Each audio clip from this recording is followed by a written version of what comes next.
Mieux vaut un peu de prudence que beaucoup de regrets. Voici l'histoire du prêteur d'or.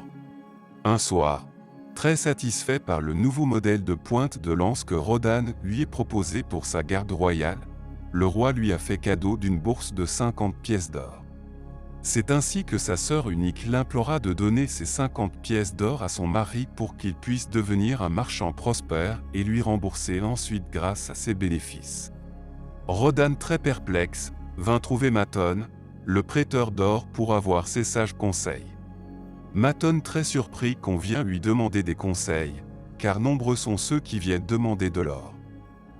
Rodan fait part de ses préoccupations à Maton, et ce dernier lui raconta l'histoire du fermier qui pouvait comprendre le langage des bêtes. Un jour, le fermier s'attarda devant une cour pour écouter, quand il entendit le bœuf se plaindre de son sort devant l'âne, de la difficulté à tirer la charrue. L'âne lui conseilla de s'étendre par terre et de beugler afin qu'il puisse jouir d'une journée de repos. Le lendemain, l'âne est attaché à la charrue à la place du bœuf qui est supposé malade. L'âne, souhaitant tout bonnement aider son ami, se trouva à effectuer son travail à sa place. Maton voulait montrer à Rodan à travers son histoire que son désir d'aider sa sœur ne devrait pas lui transmettre le fardeau de son beau-frère au-dessus de ses épaules. À chaque personne à qui je prête de l'or, reprend Maton, je demande un gage pour mon coffre, dans lequel il restera jusqu'à ce que le prêt soit remboursé. Quand l'emprunteur m'a remboursé, je lui rends le gage, sinon il sert à me rappeler d'un emprunteur qui a trahi ma confiance. Les prêts les plus sûrs sont pour deux catégories. 1. Ceux dont la possession est supérieure à la somme qu'ils souhaitent emprunter. Ils possèdent des terres, des bijoux ou d'autres biens qui peuvent être vendus pour rembourser le prêt. 2. Les prêts basés sur l'effort humain. Ceux qui ont la capacité de gagner de l'argent, les personnes actives qui travaillent et perçoivent des revenus, s'ils sont honnêtes et ne jouent pas de malchance, je sais qu'ils peuvent me rembourser. Maton ouvra son coffre et lui montra les nombreux gages de prêt, en lui raconta chaque histoire des pierres précieuses en passant par les reconnaissances de propriété. Tu m'as dit beaucoup de choses qui m'intéressent, mais je ne trouve pas de réponse à ma question. Dois-je prêter mon or au mari de ma sœur? Elle compte beaucoup pour moi. Votre sœur est une femme de valeur que j'estime beaucoup. Si son mari vient me demander de lui prêter 50 pièces d'or, je lui demanderai quel usage il en ferait. S'il me répond qu'il veut devenir marchand comme moi et vendre des bijoux et du mobilier somptueux, je lui demanderai quelle connaissance possèdes-tu de ces marchés. Sais-tu où acheter à bas prix, où tu peux vendre à bon prix? Supposons qu'il répond oui, j'ai beaucoup collaboré avec des marchands. Je sais comment me rendre à Smyrna et acheter à bas prix les tapis tissés par les ménagères, et je connais bon nombre de riches à Babylone avec qui je pourrais vendre pour un bon profit. Alors je répondrai, tes projets sont sages et ton ambition honorable, je serai ravi de te prêter 50 pièces d'or, si tu peux m'assurer qu'ils me seront rendus. Mais dirait-il, je n'ai d'autre assurance que le fait d'être un homme honorable qui te remboursera bien ton prêt.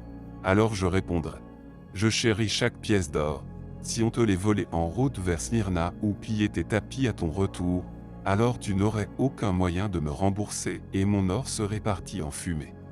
Vois-tu Rodan, l'or est la marchandise du prêteur, s'il est prêté imprudemment, elle est difficile à récupérer. Le prêteur sage ne cherche pas un prêt risqué, mais la garantie d'un remboursement sûr.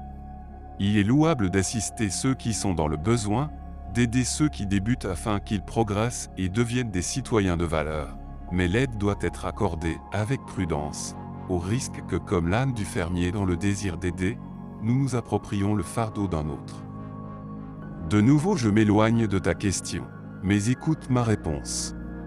Garde tes 50 pièces d'or, ce que ton travail te fait gagner et ce qui te donne en récompense t'appartient à toi seul, et nul ne peut t'en départir, à moins que ça soit de là ton souhait.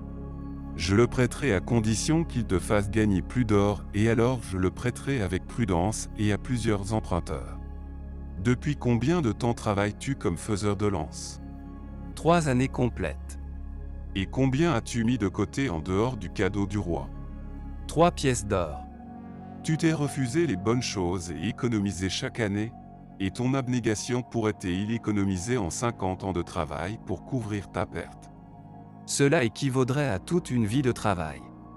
Penses-tu que ta sœur souhaiterait compromettre les économies de 50 ans de travail sur la possibilité que son mari puisse expérimenter le métier de marchand? Pas si je lui parle avec tes mots.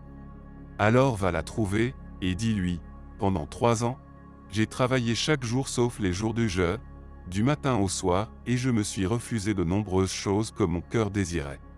Pour chaque année de labeur et d'abnégation, j'ai économisé une pièce d'or. Tu es ma sœur préférée et je souhaite que ton mari se lance dans des affaires qui lui verront prospérer. S'il souhaite me soumettre un plan qui me paraît sensé et plausible, alors je serai ravi de lui prêter mes économies de toute une année, afin qu'il ait l'opportunité de prouver qu'il peut réussir. Tu peux comprendre les faiblesses des hommes et leurs empressements à emprunter ce qu'ils n'ont aucun moyen de rembourser. Tu peux voir que souvent leurs grands espoirs de grands bénéfices s'ils avaient de l'or, ne sont que des faux espoirs qu'ils n'ont ni compétence ni la formation pour exaucer. Si tu parviens à préserver ton trésor, il engrangera des revenus généreuses, et deviendra une source de plaisir et de bénéfices durant toute ta vie, mais si tu le laisses t'échapper, il deviendra la source de chagrin et des regrets constants, tant que ta mémoire durera. Vaut mieux un peu de prudence que beaucoup de regrets.